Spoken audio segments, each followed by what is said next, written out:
이 아침에 주신 하나님의 말씀을 보겠습니다. 구약 성경입니다.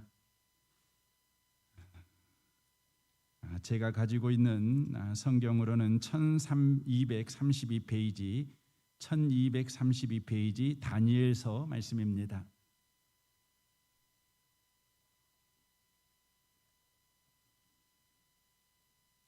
다니엘서 1장입니다. 1절 말씀부터 9절까지 기록된 하나님의 말씀을 보겠습니다. 다니엘 1장 1절에서 9절까지입니다. 기록된 하나님의 말씀을 같은 목소리로 읽으실 때 하나님의 음성을 듣는 복된 시간 되시기를 바랍니다. 읽겠습니다. 유다 왕 요야김이 다스린 지 3년이 되는 해에 바벨론 왕 느부갓네살이 예루살렘에 이르러 성을 에워쌌더니 주께서 유다 왕 요야김과 하나님의 전 그릇 얼마를 그의 손에 넘기심에 그가 그것을 가지고 신할 땅 자기 신들의 신전에 가져다가 그 신들의 보물 창고에 두었더라. 왕이 환관장 아스브나스에게 말하여 이스라엘 자손 중에서 왕족과 귀족 몇 사람 곧 흠이 없는 용모가 아름다우며 모든 지혜를 통찰하며 지식에 통달하며 학문에 익숙하여 왕궁에 설 만한 소년을 데려오게 하였고 그들에게 갈대아 사람의 학문과 언어를 가르치게 하였고 또 왕이 지정하여 그들에게 왕의 음식과 그가 마시는 포도주에서 날마다 쓸 것을 주어 3년을 기르게 하였으니 그 후에 그들은 왕 앞에 서게 될 것이더라. 그들 가운데는 유다 자손 곧 다니엘과 하나냐와 미사엘과 아사랴가 있었더니 환관장이 그들의 이름을 고쳐 다니엘은 벨드사살이라 하고 하나냐는 사드락이라 하고 미사엘은 메삭이라 하고 아사랴는 아벳누고라 하였더라. 다니엘은 뜻을 정하여 왕의 음식과 그가 마시는 포도주로 자기를 더럽히지 아니하리라 하고 자기를 더럽히지 아니하도록 환관장에게 구하니 하나님이 다니엘로 하여금 환관장에게 은혜와 국류를 얻게 하신지라. 아멘. 함께 예배하는 모든 분들 가운데 이 말씀에 축복이 함께 하시기를 주님의 이름으로 축원합니다. 오늘은 특별히 어린이 주일입니다. 부모에게 주어진 피할 수 없는 현실과 답답한 조건은 아마 자녀들일 것입니다. 부모된 우리가 자녀를 키우면서 알게 되는 것은 세상에 우리 마음대로 안 되는 것이 있다는 것입니다. 부모가 자녀들의 인생을 어떻게 할 수가 없다는 것입니다. 적어도 부모는 자녀의 인생에 대해서는 절대 무능하고 무기력합니다. 그런데도 부모가 자녀의 인생에 개입하여 이래라 저래라 하는 것은 무모한 일이요, 무식한 일이요, 불신앙적인 일입니다. 부모가 자녀 인생에 개입하여 자녀를 바꾸려고 하면 그 방법이 성질 부리는 것이 전부입니다. 끝내는 부모와 자녀 간에 큰 충돌이 일어나게 되어 있습니다. 이로 인해 부모의 마음에는 억울함과 배신감이 듭니다. 자식의 마음에는 해도 인정받지 못했다는 좌절감과 상처와 약점만을 공격받았다는 분노와 합리적이지 못하고 감정적으로 사용하는 권위에 저항하는 거절 감정만을 갖게 되어져 있습니다. 그럼에도 불구하고 부모는 자녀들을 향한 개입을 멈추고 있지 않습니다. 요즘 세상이 요구하는 부모의 역할은 자녀들을 실력 있는 사람이 되게 하라는 것입니다. 왜냐하면 오늘이라는 냉혹한 현실을 살아가기 위해서는 실력이라는 조건이 필수적으로 필요하다는 인식 때문입니다. 부모들은 이 세상의 요구에 지금 맹종하고 있습니다. 그래서 부모들도 자녀들에게 실력을 요구하고 부모는 자녀들의 실력을 향상시킬 수 있는 것이라면 무엇이든지 마다하지 않고 있는 것이 현실입니다. 세상과 부모가 생각하는 자녀의 실력은 학력입니다. 인류대 진학인 것이죠. 그래서 자녀에게 요구하는 것은 공부밖에 없습니다. 스펙뿐입니다. 스토리가 아닙니다. 그러나 여러분, 공부를 하는 것은 스펙을 쌓는 것이겠지만 안타까운 것은 삶은 스토리라는 것입니다. 삶은 이야기라는 것입니다. 공부는 결과가 딱 보입니다. 답이 정해져 있습니다. 그러나 삶은 결과가 안 보입니다. 답도 보이지 않습니다. 반복되는 일상입니다. 다람쥐 쳇바퀴 도는 것과 같습니다. 끝이 없습니다. 공부는 여러분 하면 끝이 납니다. 1학년 공부는 1학년 때 끝이 납니다. 그런데 인생은 끝이 없습니다. 그래서 인생은 참 재미가 없습니다. 요즘 아이들은 재미없는 현실을 참아낼 수가 없습니다. 그래서 가상현실 속으로 들어갑니다. 현실을 외면하고 가상현실 속에 숨어 들어가 그곳에서 살아가고 있습니다. 세상 부모들은 늘 이렇게 세상의 요구에 따라서 자녀들의 인생에 개입하고 있습니다. 그렇다면 예수를 믿어 하나님의 자녀된 성도된 저와 여러분은 자녀에게 부모로서 어떤 역할을 해야 되는 것입니까? 우리들은 자녀들에게 더 좋은 현실과 더 좋은 조건을 만들기 위해 세상이 요구하는 실력자가 되라고 압박하지 않아야 된다는 것입니다. 자녀가 가진 답답한 현실과 부족한 조건 속에서도 하나님이 놀랍게 일하신다는 믿음의 지혜를 가지고 오늘을 성실하게 살아가도록 돕는 것이 믿는 그리스도인들, 믿는 부모가 자녀에게 해야 될 역할이라는 것입니다. 그 현실과 조건에서 포기하지 않고 낙심하지 않고 여전히 오늘을 사는 힘을 가지고 살아가도록 돕는 것입니다. 오늘을 사는 힘이 뭡니까? 지혜인 것이죠. 성령 충만해서 얻는 지혜, 그것이 오늘을 사는 힘인 것입니다. 현실과 조건을 내가 살기 편한 조건과 현실을 만드는 것이 아니라 아무리 열악한 현실과 조건이라도 여전하게 그 현실 속에서 살아가는 아이들이 되도록 돕는 것입니다. 현실보다 크신 하나님이, 조건보다 위대하신 하나님이 우리 가운데 함께 계시고 일하시고 계신다. 이 믿음을 가지고 오늘을 살아가도록 돕는 것입니다. 자녀가 실패할 때가 있습니다. 그리하여 자녀가 매우 아파합니다. 요즘 대학 나온 자녀들이 취직 못해서 부모님에게 늘 미안한 마음을 가지고 사는 자녀들이 참 많습니다. 아프지요. 마음대로 되지 않아 괴롭지요. 내 자신이 이렇게 못났나 생각할 때 참 힘이 드는 자녀들이 너무너무 많습니다. 그때 예수 믿는 부모들은 어떻게 해야 됩니까? 괜찮다고 말해야 합니다. 나도 괜찮다. 너도 괜찮을 거야. 은혜 받을 때까지 우리 조금만 더 참자. 하나님은 반드시 은혜를 주신다. 하나님을 믿는 믿음으로 포기하지 말고 내게 맡겨준 오늘의 삶을 성실하게 살아가자. 이렇게 말해야 되는 것입니다.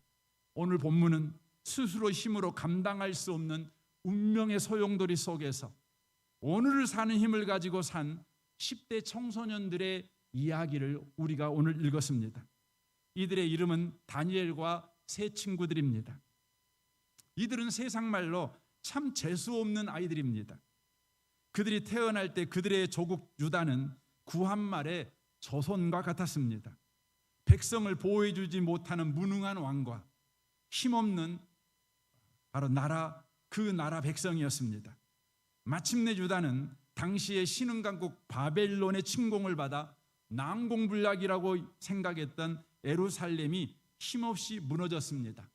더더구나 하나님이 임재하신다는 성전마저 우상을 숭배하는 자에 의해 철저히 유린되는 것을 그들은 눈으로 똑똑히 보았습니다. 참으로 이해할 수 없는 어처구니 없는 일이 바로 일어난 것입니다. 하나님이 살아계시면 저럴 수 있을까? 하나님이 살아계신다면 왜 저 원수들을 깡그리 물리쳐주지 않고 우리를 보호해주지 않는가? 어린 소년들의 마음속에 이런 의심과 회의가 생겨났을 것입니다.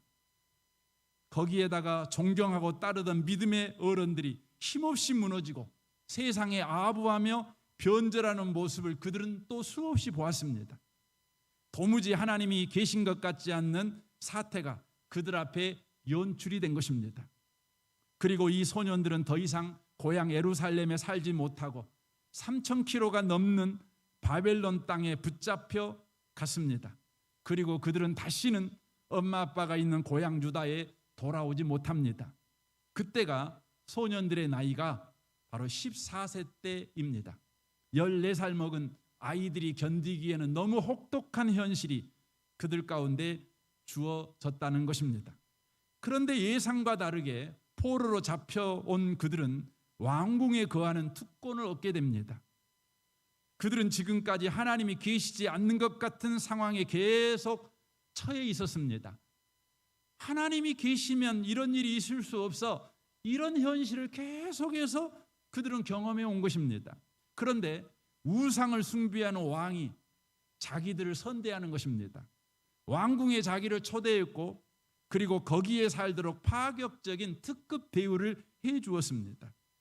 이 어린 소년들의 마음에 얼마나 혼란과 얼마나 큰 유혹이 되었겠습니까? 이런 경우와 똑같은 것이죠. 태어나자마자 교회를 다녔습니다. 소위 모태신앙입니다. 그가 다니던 교회는 편안한 날이 없었습니다. 늘 갈등과 반목이 연속되는 싸움판인 교회였습니다. 목사와 장로가 싸우고 또 성도와 성도가 싸우는 그런 교회를 그는 계속해서 경험한 것입니다. 믿음이 있다는 사람들의 이선을 수없이 보았습니다. 그럴싸한데 그들의 삶은 믿지 않는 사람들보다 더 무례하고 잔인하고 탐욕적이었습니다. 마침내 그 교회는 깨져버렸습니다. 없어져 버렸습니다. 그런데 이 아이가 취직한 직장의 사장님은 불신자입니다. 독실한 타 종교의 바로 신도였습니다. 그런데요, 그는 너무나 능력이 있었고 너무나 친절했고 너무나 환대해 주었습니다. 여러분, 그런 상황 가운데 놓이게 된다면 여러분, 그 아이는 어떤 선택을 하게 될까요? 하나님은 분명히 없어, 우리 사장님이 믿는 신이 진짜 신인가 봐, 이런 생각을 안 할 수 없을 것입니다. 다니엘과 세 친구도 지금 이런 상황 가운데 놓여 있는 것입니다. 그들이 포로로 잡혀간 바벨론은 결코 만만한 나라가 아니었습니다. 왕인 느부갓네살은 싸움만 잘하는 전쟁광이 아니었습니다. 그는 무명의 바벨론을 대제국으로 건설할 지혜와 리더십을 가진 그런 왕이었습니다. 이 느부갓네살은 탁월한 왕이었는데 어느 나라를 정복하면 그 나라의 금은 보화를 탐내는 사람이 아니었습니다. 그 나라의 진짜 금은 보화를 바로 탐낸 사람이었습니다. 각 나라의 진짜 금은 보화는 인재입니다.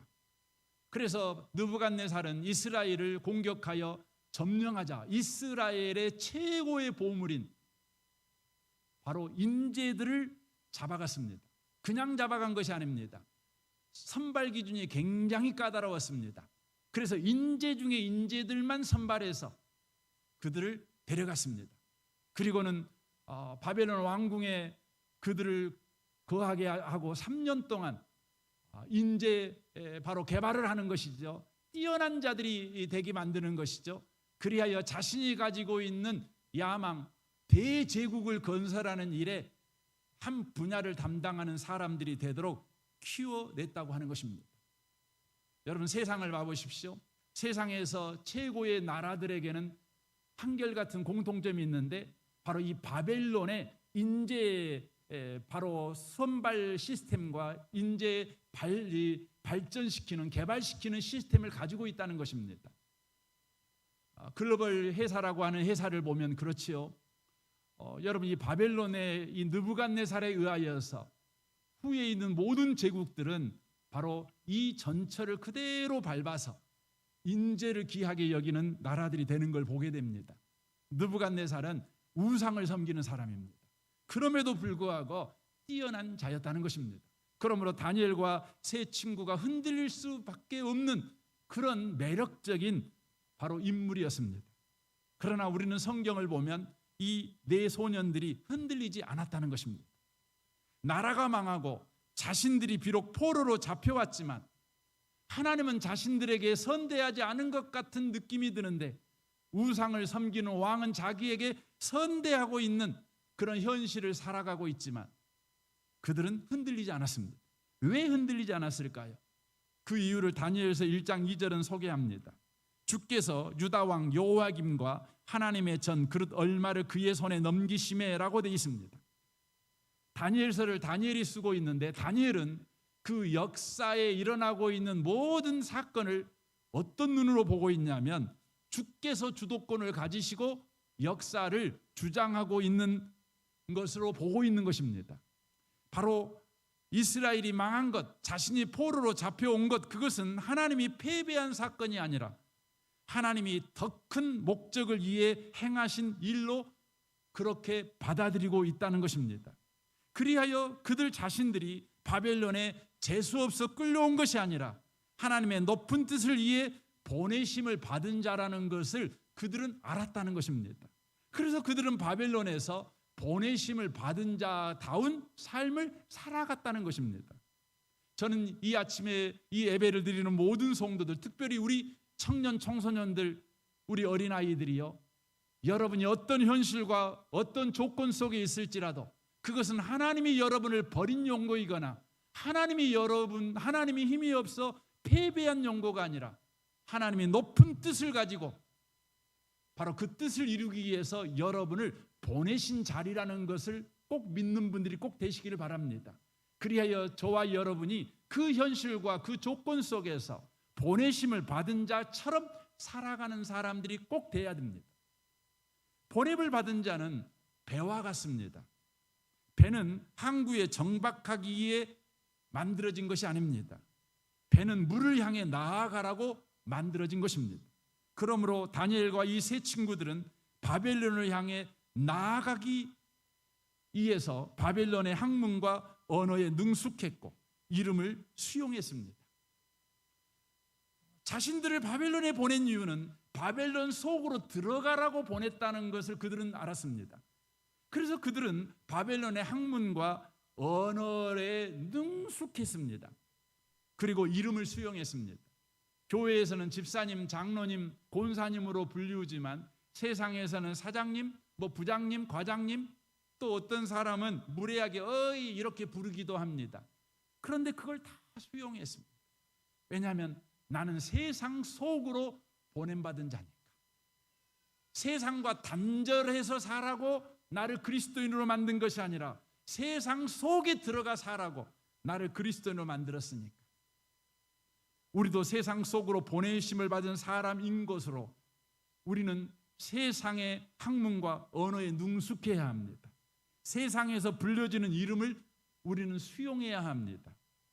그러나 소년들은 물을 향해 나아가는 배와 같은 부르심을 받은 자라는 보내심을 받은 자의 바로 정체성을 가졌지만 물이 뱃속으로 들어오는 것은 허용하지 않았습니다. 예수 믿는 여러분, 저와 여러분은 물 위를 떠다니는 배이지 물이 뱃속으로 들어오도록 허용되는 자들은 아니라는 것입니다. 그래서 이 다니엘과 세 친구들은 세상의 학문과 언어에는 능숙했지만 세상의 이름은 수용했지만 신앙의 마지막 마지노선은 가지고 있었습니다. 세상이 자기들의 삶 속에 들어오는 건 허용하지 않았습니다. 그래서 8절이 이렇게 기록됩니다. 다니엘은 뜻을 정하여 왕의 음식과 그가 마시는 포도주로 자기를 더럽히지 아니하리라 하고 자기를 더럽히지 아니하도록 환관장에게 구하니라고 말씀합니다. 우리 성경은 8절이 다니엘은 이렇게 곧바로 나오지만 영어 성경을 보면 그러나로 시작됩니다. 그러나입니다. 다니엘이 신앙의 마지막 바로 지켜야 될 선은 넘지 않았다는 것을 말해주고 있습니다. 그것은 왕의 음식 문제였습니다. 왕의 음식은 단순히 먹냐 안 먹냐의 문제가 아니었습니다. 당시의 왕의 음식은 우상에게 바쳐진 음식을 먹는 것이었습니다. 그러므로 왕의 음식을 먹는 것은 신앙 고백의 행위였습니다. 당시의 바벨론은 조르아스트교를 믿었습니다. 불의 신인 태양신을 숭배했습니다. 그래서 태양신에게 바쳐진 음식을 먹었습니다. 그것은 곧 그 신을 영접하는 행위입니다. 바로 그 신이 내 인생에 함께 살아주고 있으며 그 신이 공급한 힘으로 내 인생이 지금 살아가고 있다. 내가 성공한 이유는 신이 나와 함께하고 있기 때문이며 그 신이 나에게 힘을 공급해 주었기 때문이다 라고 믿는 신앙 고백이 바로 우상에게 바쳐진 음식을 먹는 것입니다. 느부갓네살은 과연 자신이 무명의 바벨론을 대제국으로 만든 그 힘이 바로 신에게 바쳐진 음식, 곧 자기가 섬기는 그 신이 자기에게 힘을 주었고 그 신이 자기와 함께하기 때문이라는 것을 믿었습니다. 그리하여 자신이 데려온 모든 사람들이 바로 자신과 같이 자신이 섬기는 신이 함께하며 신이 힘을 주시는, 신이 복을 주는 그 복에 참여하는 자가 되기를 원했던 것입니다. 그리하여 다니엘에게도 또 이 세 친구들에게도 바로 신에게 바쳐진 음식, 우상에게 바쳐진 음식을 먹을 것을 요구했습니다. 그러나 다니엘은 뜻을 정했습니다. 왕의 음식과 그가 마시는 포도주로 자기를 더럽히지 아니하겠다고 뜻을 정했습니다. 이것은 어떤 내용일까요? 그것은 바로 느부갓네살은 우상이 함께하는 인생이요, 우상이 힘을 주어서 여기까지 온 인생이라면 나는 그걸 거부한다. 나는 하나님이 함께하는 인생이요, 하나님이 힘을 공급해서 살아가는 인생이다. 내가 하나님 믿다가 죽더라도 나는 하나님이 함께하는 인생, 하나님이 힘을 공급하는 인생을 살아갈 것이다 라고 뜻을 정했다는 것입니다.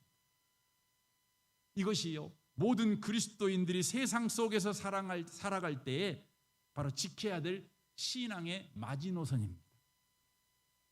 저는 이곳에 계신 여러분들이 세상에 나아가서 공부 열심히 하십시오. 언어도 한두 가지 언어만이 아니라 여러 언어를 할 줄 아는 능력 있는 분들이 되십시오. 여러분 세상에서 여러분을 부르는 그 부르는 이름을 여러분 싫어하지 마십시오. 좋아하십시오. 하지만 여러분의 신앙 고백만은 허용하지 마십시오. 내 인생은 하나님이 함께하는 인생이요, 하나님이 공급하는 힘으로 살아가는 인생이다. 이것의 뜻을 정하는 저와 여러분이 꼭 되셨으면 좋겠습니다. 다니엘은 이 뜻을 정함으로 인하여 죽을 위기에 처하는 것입니다. 왜냐하면 이것은 왕의 명령을 거역하는 것이니 바로 아주 위험한 결정을 다니엘이 한 것입니다. 그럼에도 불구하고 다니엘이 죽음을 각오하고 이 위험한 결정을 하게 된 여러분 배경은 무엇일까요? 바로 그것은 다니엘의 이름에서 찾을 수 있습니다. 다니엘이라는 이름은 하나님은 나의 심판이라는 의미입니다. 그러니까 다니엘은 자기 자신의 이름 내 의미대로 하나님은 나의 심판입니다 라는 믿음의 고백을 가지고 있었다는 것입니다. 바로 이 믿음의 고백이 왕의 음식을 거역하는, 왕의 음식을 거부하는 바로 위험한 결정을 하게 된 바로 힘이라는 것입니다. 하나님은 우리의 심판입니다. 모든 사람은 죽습니다. 그렇죠. 그러나 죽음이 끝이 아닙니다. 하나님의 심판이 우리 가운데 있습니다. 그래서 히브리서 9장 27절은 우리에게 이렇게 말씀합니다. 한 번 죽는 것은 사람에게 정해진 것이요 그 후에는 심판이 있으리니라고 말씀합니다. 사람의 끝은 죽음이 아니라는 것입니다. 하나님의 심판이라는 것입니다. 그러므로 다니엘은 죽음이 인생의 끝이 아니라 죽음 이후에 심판이 있다는 것을 믿는 믿음을 가지고 있었기 때문에 죽음을 불사하는 바로 뜻을 정하는 인생을 바로 선택할 수가 있었던 것입니다. 죽으면 끝나버린다면 죽지 않을 방법을 선택했을 것입니다. 죽음과 타협하는 쪽을 선택했을 것입니다. 하지만 다니엘은 죽음이 끝이 아니라 죽음 너머에, 죽음 그 다음에 하나님의 심판이 기다린다는 것을 그는 알았습니다. 그 신앙 고백 때문에 그는 뜻을 정하는 인생을 살아갈 수가 있었다는 것입니다. 우리는 죽는 것을 두려워하며 살아갑니다. 하지만 그리스도인들은 하나님은 나의 심판이시다. 한 번 죽는 것은 사람에게 정해진 것이지만 그 후에는 심판이 있다. 이 엄연한 하나님의 말씀을 우리는 받아들입니다. 그래서 우리가 뭔가를 결정할 때 이 하나님의 말씀을 기준으로 해서 우리는 결정해야 합니다. 그 사람이 그리스도인이기 때문에 그렇습니다. 그러면 우리는 죽음을 두려워하지 말고 하나님의 심판이 있다는 것을 우리는 기억하고 언제나 하나님 앞에 설 그 날을 염두에 두고 오늘의 선택해야 될 문제 앞에서 우리는 결정해야 되는 것입니다. 계시록 20장 12절을 보십시오. 또 내가 보니 죽은 자들이 큰 자나 작은 자나 그 보호자 앞에 서 있는데 책들이 펴 있고 또 다른 책이 펴졌으니 곧 생명책이라. 죽은 자들이 자기 행위를 따라 책들에게 기록된 대로 심판을 받으니라고 되어 있습니다. 여러분, 죽은 자들이 심판을 받습니다. 죽으면 끝나는 게 아닙니다. 땅에 묻혀서 썩어버리면 여러분 인생은 바람에 날려가는 먼지가 돼버리는 것이 아닙니다. 성경은 계속해서 보십시오. 바다가 그 가운데서 죽은 자들을 내주고 또 사망과 음부도 그 가운데서 죽은 자들을 내주며 각 사람이 자기 행위대로 심판을 받고 사망과 음부도 불못에 던져지니 이것은 둘째 사망고 불못이라. 누구든지 생명책에 기록되지 못한 자는 불못에 던져지더라 라고 말씀하고 있습니다. 사람은 죽으면 썩어버리면 끝나는 게 아닙니다. 죽은 자들을 우리 주님께서 다 하나님의 심판대 앞에 소환합니다. 그리고 심판을 받습니다. 그리고 심판의 결정을 따라 생명책에 그 이름이 없는 자들은 그 행위에 따라 심판하는데 의인 없나니 하나도 없으니 다 둘째 사망 곧 불못에 던져집니다.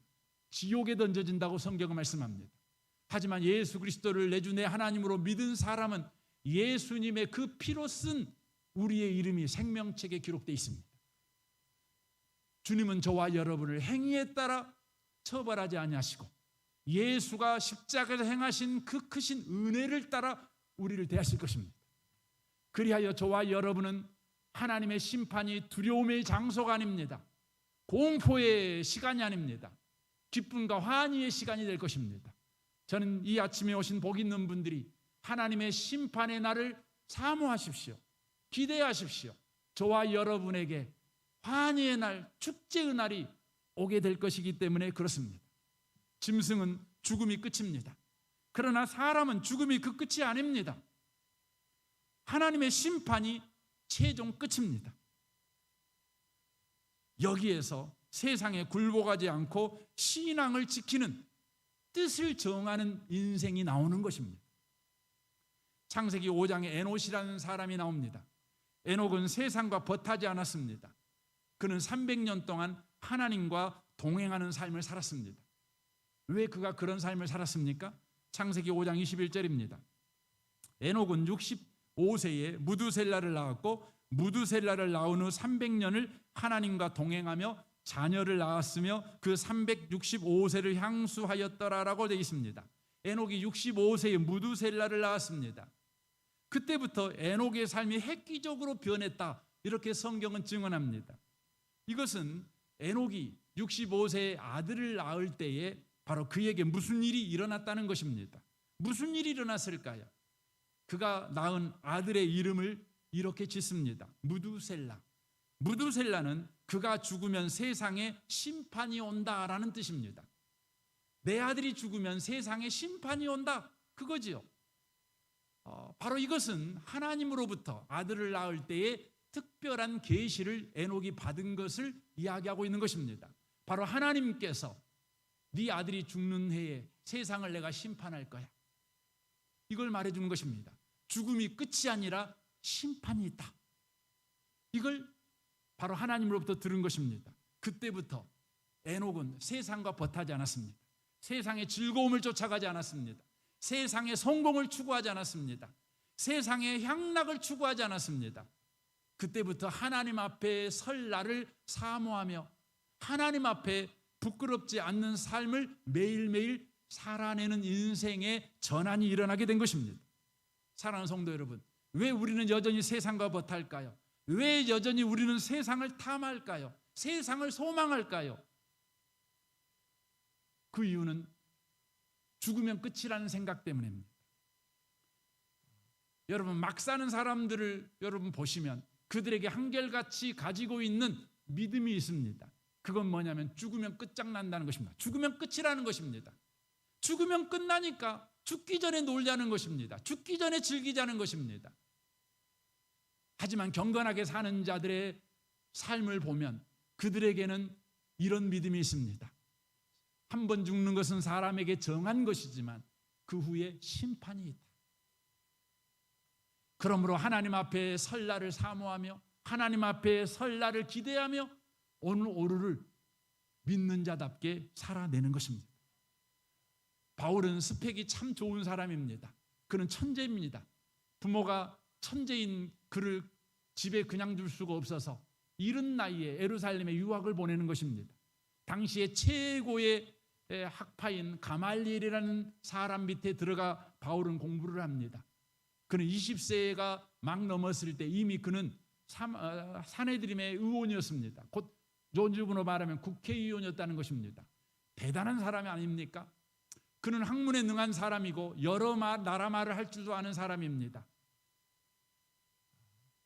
하지만 그는 그의 스펙을 가지고 평안한 삶을 살기를 선택하는 것보다 하나님이 자기를 향해서 주신 소명과 사명을 따라 그 인생을 사는 쪽을 선택했습니다.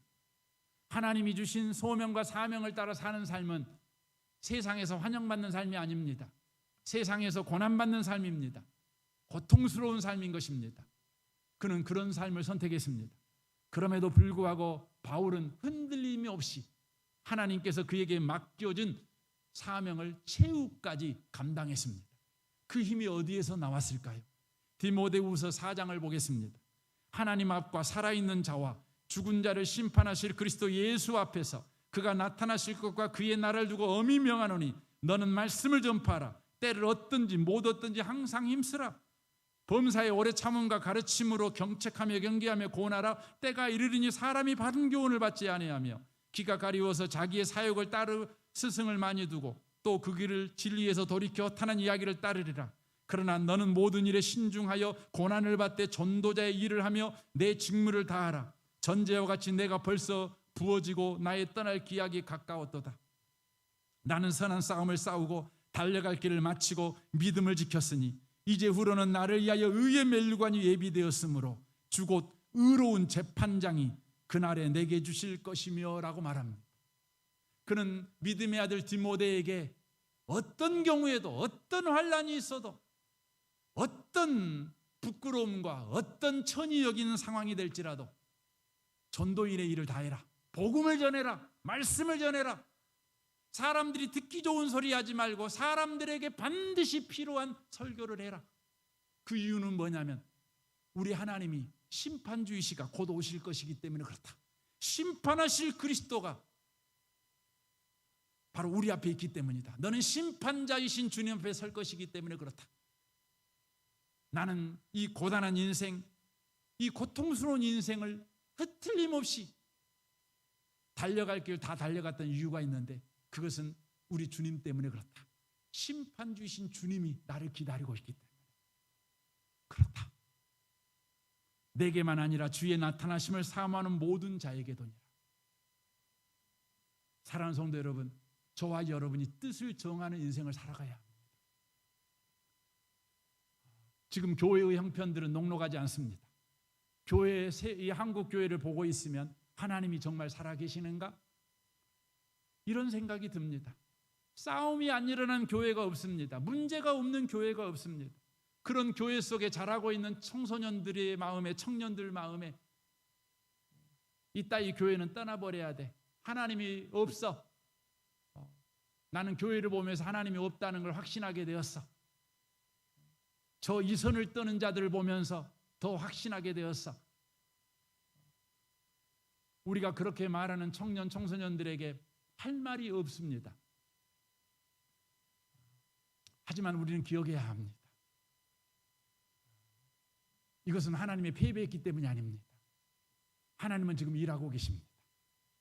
우리 아이들이 이 하나님을 알게 우리 부모들은 가르쳐줘야 합니다. 그 무엇보다도 한 번 죽는 것은 사람에게 정한 것이지만 그 후에 심판이 있다. 이것을 우리 아이들이 알게 가르쳐줘야 합니다. 그러면 우리 아이들은 주님을 떠나지 않을 것입니다. 그래서 전도서 11장 9절에서는 이렇게 말씀합니다. 청년이여 내 어린 때를 즐거워하며 내 청년의 날들을 마음에 기뻐하며 마음에 원하는 길들과 네 눈에 보이는 대로 행하라. 그러나 하나님이 이 모든 일로 말미암아 너를 심판하실 줄을 알라. 이렇게 말씀하십니다. 네 마음대로 한번 살아봐라. 하지만 너 기억해야 된다. 너 하나님 앞에 설 날이 있어. 너 심판받아. 그러니까 막 살면 안 돼. 어떻게 삽니까? 10절 보십시오. 그런즉 근심이 네 마음에서 떠나게 하며 악이 내 몸에서 물러나게 하라. 어릴 때와 검은 머리의 시절이 다 헛되니라. 사랑하는 성도 여러분, 하나님의 심판을 생각해야 합니다. 거기에서 뜻을 정한 인생을 살아갈 힘이 나오는 것입니다. 저는 우리 은혜의 복음교회 모든 성도들을 축복합니다. 하나님의 심판을 생각하시는 분들이 되시길 바랍니다. 우리 모든 아이들이 그렇게 되기를 바랍니다. 그리하여 여러분과 저의 오늘이 바로 경건함으로 뜻을 정한 인생으로 오늘을 여전히 살아내는 그런 복 있는 분들이 다 되시기를 주님의 이름으로 축원합니다. 아멘. 우리 같이 이 시간에 한번 기도하기를 원합니다.